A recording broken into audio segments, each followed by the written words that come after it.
야권 후보 단일화 협상이 마무리됐습니다. 늦었지만 국민 앞에 부끄럽지 않은 결과를 내놓는데 협조해주신 오세훈 후보님, 김종인 위원장님, 감사합니다. 그리고 무엇보다 보궐선거 승리와 정권교체의 염원으로 이 모든 것을 가능하게 해주신 국민 여러분께 진심으로 고개 숙여 감사드립니다. 저는 이제 제가 할 수 있는 모든 것을 다 하고 서울 시민의 평가를 기다리겠습니다.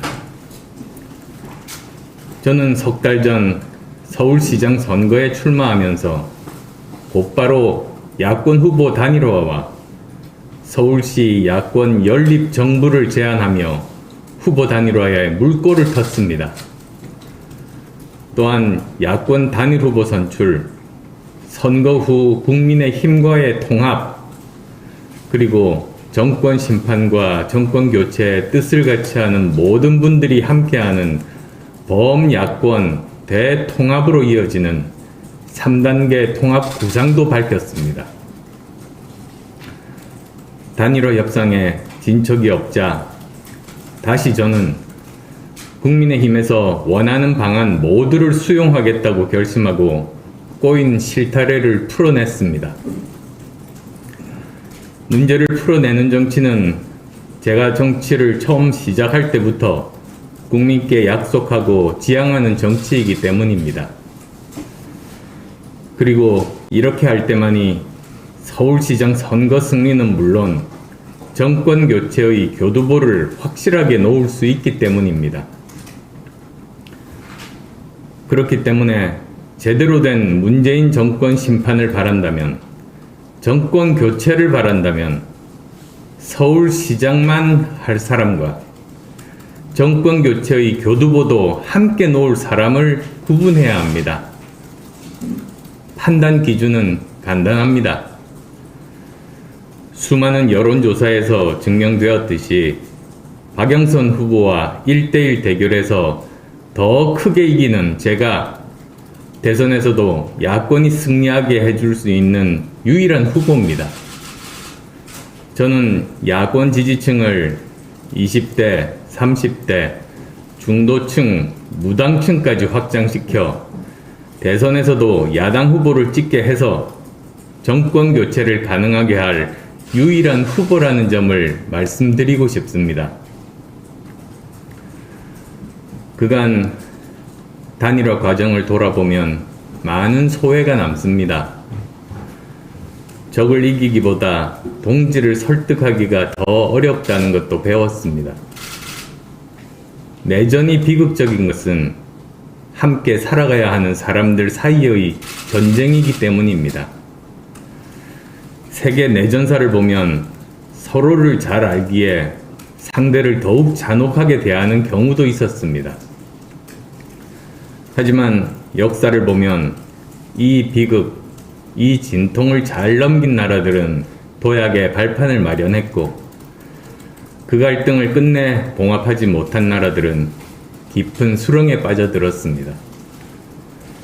미국은 남북 전쟁 이후 세계 초강대국으로 성장했고, 우리 역시 6.25 전쟁을 딛고 세계 속에 우뚝 섰습니다.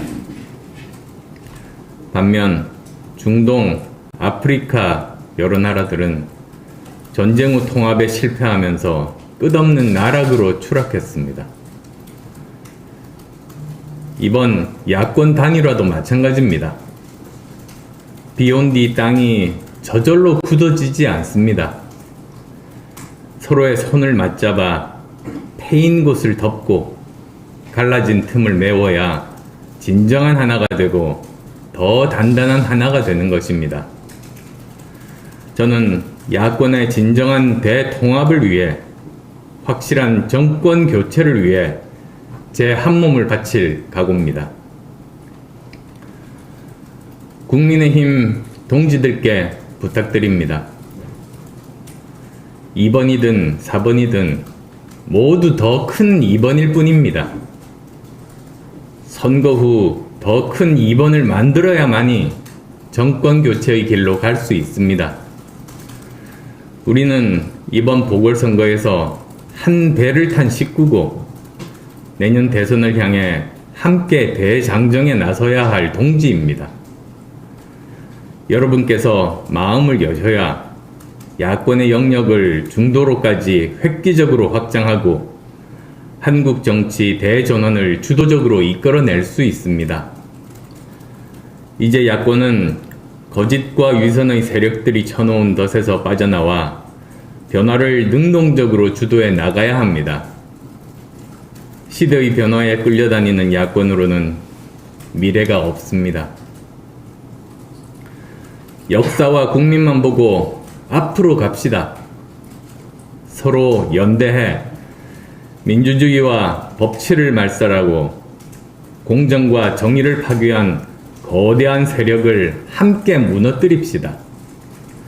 그것이 국민과 역사 앞에 진정당당하고 올바른 자세입니다. 야권을 지지하는 국민 여러분께도 부탁드립니다.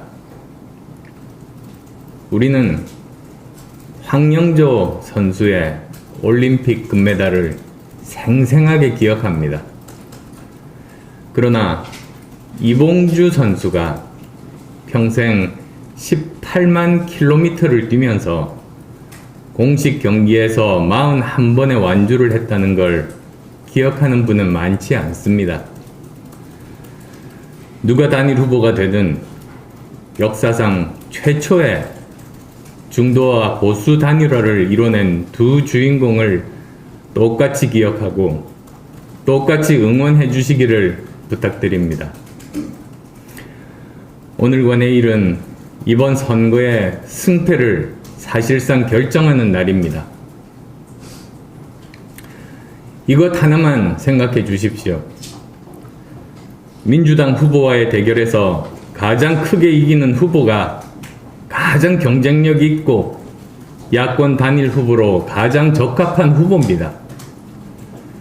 민주당 후보와의 대결에서 더 크게 이기는 후보가 야권의 지지층을 넓혀 대선에서 정권 교체를 가능하게 할 후보라는 점을 기억해 주십시오.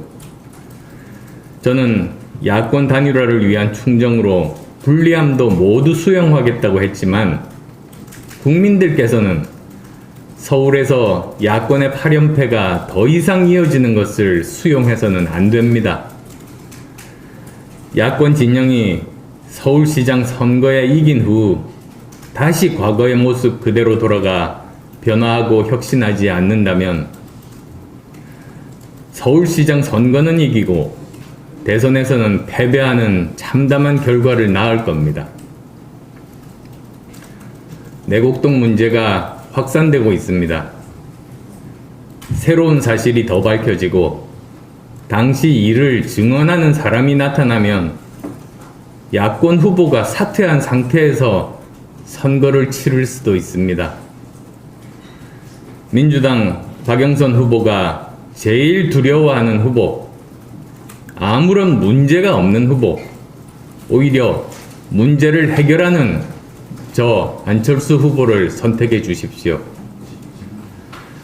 지난 12월부터 야권이 불리할 때도 늘 이겨왔던 후보, 과거 5년간 시정의 여러 가지 문제로 발목 잡히지 않을 후보, 선거 기간 내내 추궁당하고 변명하는 것이 아니라 선거 기간 내내 상대를 추궁할 수 있는 후보,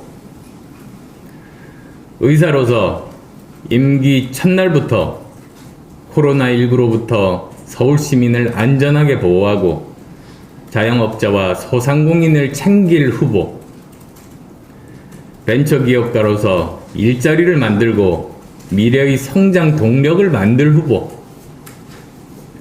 내년 정권 교체를 위해 야권의 지지층을 넓히고 여러분과 함께 정권 교체에 헌신할 후보, 어떤 공격에도 흔들릴 일 없는 무결점 후보 안철수가 서울을 서울 시민의 손에, 대한민국을 대한민국 국민의 품으로 반드시 돌려드리겠습니다. 여러분의 선택을 믿습니다. 믿음에 꼭 보답하겠습니다. 고맙습니다.